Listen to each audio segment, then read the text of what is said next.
get your mind together. Worcester Restaurant Week has begun. We're going to tell you all about that coming up right here on the Hank Stoltz Experience. But right now, narcolepsy, probably something that we don't really understand or hear a whole lot about. Monica, thank you for stopping by and for telling us about this. Tell me a little bit about your organization, Wake Up Narcolepsy. Wake Up Narcolepsy was co-founded in November of 2008, 6 months after my son was diagnosed with narcolepsy. My husband, myself, and Kevin Cosgrove created and started Wake Up Narcolepsy. And we started it because we were so shocked at what my son had to go through to be diagnosed with narcolepsy correctly. We saw over 15 doctors. Now, why is it so hard to have come up with the correct diagnosis? Because, I mean, here's where I'm going to show my ignorance. Narcolepsy to me is that you would be somebody who would be falling asleep in a situation where you would not normally fall asleep, and somebody would say narcolepsy. Yes. So but they thought that it was all kinds of different things. Correct. I actually, when my son was falling asleep a lot, I did ask a couple of people I know in the medical profession if they thought it was narcolepsy, and they said absolutely not, because they feel, people feel narcolepsy is very, very rare, which it's not. It's 1 in 2,000 people have narcolepsy. Really? And many of the people who get diagnosed don't get diagnosed until 10 years after the onset of their symptoms. So it's tragic. Yeah, I mean, that just seems so odd to me that that would be something that was, you know, so underdiagnosed, and that then it would be so difficult. What have you found out? Obviously, whenever, you know, as a mom, your son ends up having narcolepsy, you become an expert yourself, really, on that disease. What did you find out? I mean, why is it that you think that it was so long and so difficult to diagnose your son? I think in the society we live in, I just think people are not aware about narcolepsy, and I don't think people think narcolepsy is a serious medical disorder, and it's very serious. It's very under-recognized. People typically go 10 years without being diagnosed, and it's actually, I always thought of it as an adult medical disorder.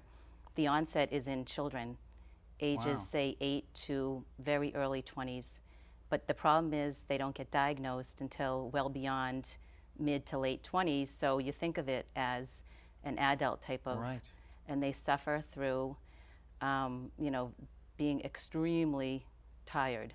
I mean, my son has to nap several times a day, and he's on the best medication they have. Now, how old is he now?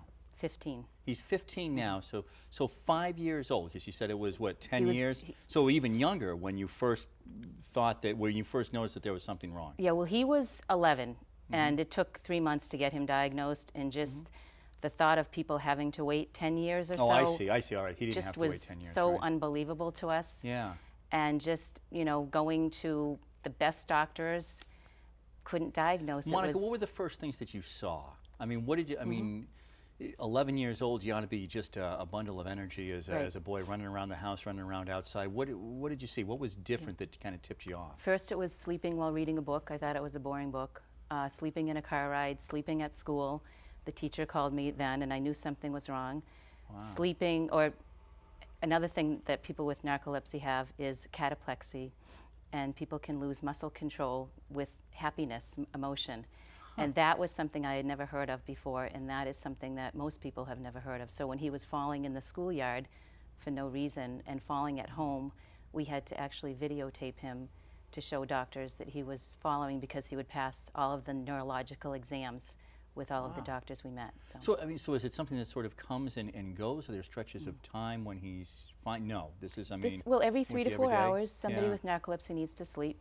Wow. And only like a 30-hour nap will rejuvenate them, so it's not a long. And at night, people with narcolepsy don't sleep. They sleep for a good hour, and then they're awake, and then they're asleep. It's very fragmented sleep. And then they need this 30-minute nap to get back during the day. Correct. So what is quality of life like? I mean, it's got to be very hard to go to school. It's very hard to go to school for children with narcolepsy. Many children have reduced workloads. Most children with narcolepsy do not play sports, and their life focuses on sleeping and school. Wow. My son is extremely determined and continues to play hockey, and has disciplined himself enough to sleep when he needs to sleep and get through the school day. Wow. I mean, that's really, I mean, at 15 to be going through all of this as well. Are there support groups? You have Wake Up Narcolepsy, which is kind of bringing, of course, awareness to this. You went out and you co-founded this, I'm guessing because you couldn't find a group like it that you could already join. Are there places that your son can go, that he can talk to other people who have narcolepsy, who are going through this? There are some places that he can go to. He's not really ready to do that at age 15, but we are the only nonprofit in the United States raising money. What we do is we have really creative fundraisers, and we raise money to support and accelerate narcolepsy research to find a cure. Wow. I mean, that's and really... we just donated $40,000 that we raised for the Boston Marathon team of 5 runners that we had. Raised over $40,000, and we just donated that money to Stanford University, Harvard University, and a researcher at Sick Kids in Toronto. So we are national, and we are actually international if you consider Canada. Absolutely. And we're going to talk about another big fundraiser that you have coming up in just a minute, the 4th annual golf outing. We'll take a minute to take a quick break, then we'll talk about that, and then we've got Worcester Restaurant Week on the way here on the Hank Stoltz Experience. But I want to go back to this other fundraiser. We'll talk about the golf outing in a moment. So how many fundraisers a year are you doing, and how vital is that money that you're bringing in? $40,000 for 5 people doing the Boston Marathon is a lot of money. It was a lot, and we are grassroots, so I personally raised over $25,000 this year. This was my this was my 3rd year in a row for Wake Up Narcolepsy. And we have friends and families who just grassroots going up and out to everybody. And we had a Canadian couple raise $11,000. So overall, a lady from Tennessee raised over 5, and we gave this money, this $40,000 away, which was great because the research places in the United States need funding. Sure, they need the absolutely. funding. Well, it's not. I don't hear as much about narcolepsy as I hear about probably anything else. I mean, this has been an eye opener for me today. What's it like for you going through this? I mean, you know, it's one thing for your son, obviously, what he's going through, but as parents, as family, I mean, you know, you're going through it all together. This for me is a very constructive way to help my son. So you know, I can't imagine not doing this, and it's helping him, it's helping people with narcolepsy. Well, I'm guessing there's plenty of sleepless nights for Mom too, though, over something like this. I mean, you know, what's the long-term prognosis? I mean, you know, when he's 15 now, 25, 35, 45, what? It's hard.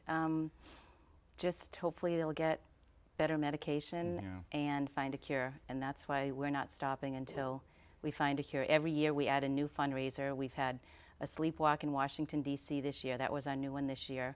We have a fun songwriting contest in Nashville, Tennessee, and we do the Boston Marathon team, which we hope to continue, and then this is our 4th annual golf outing. All right, we're going to have you hang on a second because we want to hear about the golf outing, and we'll invite people to come out to that as well, and then we're going to tell you all about Worcester Restaurant Week. It's all straight ahead on the Hank Stoltz Experience. Like an eagle to the sea. Wake Up Narcolepsy, and it's the 4th annual golf outing. Thank you so much for coming by, Monica, and telling us about this. So we got the 4th annual golf outing. You've told us about some great fundraisers you've already had.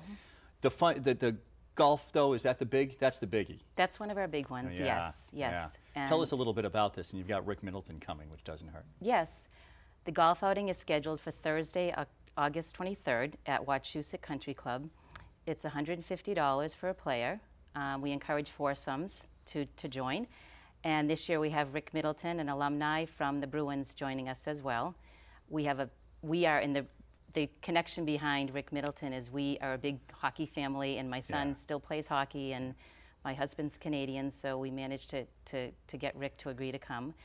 And we have great silent auction items, we have great prizes, we have great raffle items, and we welcome any sponsors from local companies or businesses that might be interested in sponsoring us. People can learn about us online. We have a downloadable, if that's a word, brochure online at wakeupnarcolepsy.org, and it's really a great day. That's great. So it's very good. It raises awareness for narcolepsy. The money goes to the research and the search for a cure. you're raising a lot of money. Others obviously are raising money as well. But as we said, this is a little new to me. So, it's certainly not the Walk for Cancer or some of the larger fundraisers that we hear. What do you feel? I mean, how much money is being raised for narcolepsy? Do you feel that a cure is? You had talked earlier about your son being on some of the medication, best medication, and yet still, maybe not enough right now. So, through these fundraisers, what do you think? What do you see for the future? Yeah, we hope to attract more interest in people studying sleep. I mean, anything from that to pharmaceutical companies becoming more interested in making better drugs. That's where it kind of all stems back to awareness. And people, when I ran the marathon, people would tap me on the shoulder and say, I have narcolepsy. I mean, it is out there, but people don't want to talk about it for some reason. And I think there are a lot of stigmas around it. And we hope to break those stigmas and raise awareness and show people how serious it is and how important it is.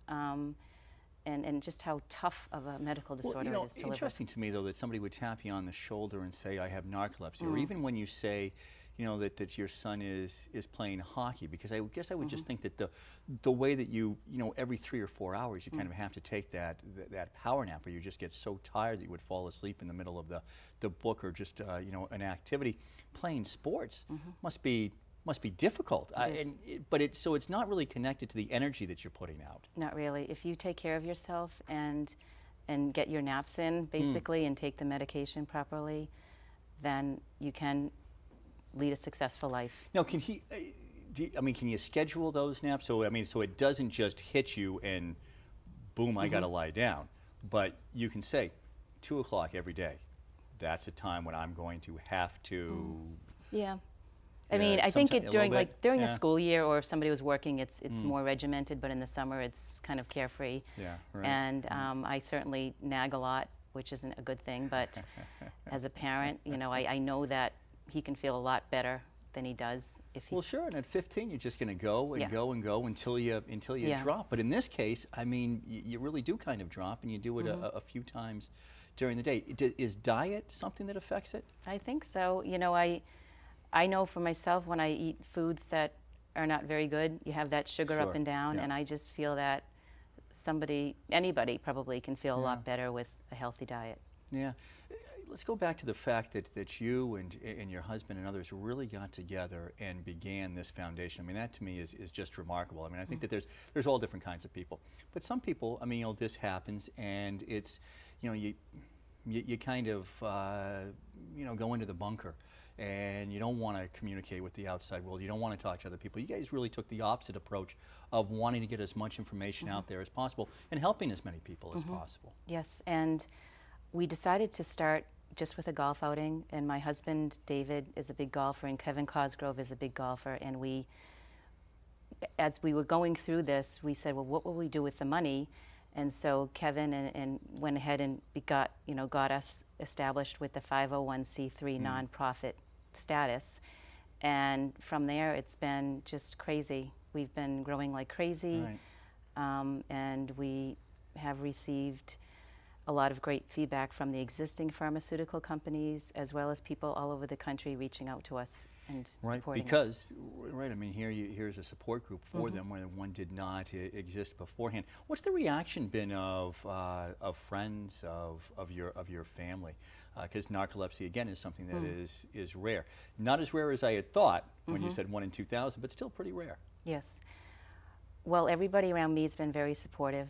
I have a wonderful family and great friends, and you're right when you said that it's unusual maybe that my son would play a sport, but if you actually live with a person with narcolepsy, then you can see it, how really tough it is. And my friends who have had to drive him around realize, wow, this is like, it's constant sleeping. What he's going through. People with narcolepsy feel as tired as you and I would feel after 48 to 72 hours of not sleeping at all. That's how they feel. Wow. Just crappy, crummy. Exactly. Not great. No, so, but just and constant. You're living with it constantly. His friends, have they been able to kind of wrap their heads around it? Nope, and he's very private about it. We are careful not to use names, and he's starting to slowly come out. with it. You know, it's at 15. I don't know if he wants to, you know, announce it to the Sure. world. Right. But he'll come around. Very He's good. a very mature boy. But before Very we good. end, Oh, Hank, yeah. I have a T-shirt, one of our Oh, Boston Marathon great. T-shirts that I wanted to give you. Oh, wow. And thank you. yes. Yeah, no, that looks, yeah, wakeupnarcolepsy.org. And we've got One know, like on the wind. One, I like that on the front. That's terrific. Thank you so much for that. And thanks for stopping by. Thank you, and Hank. filling us in on something that I think, you know, very few of us really know about. Appreciate it. Yeah, thank you. Coming up, we're going to tell you about Worcester Restaurant Week. That's on the way on the Hank Stoltz Experience. Yeah,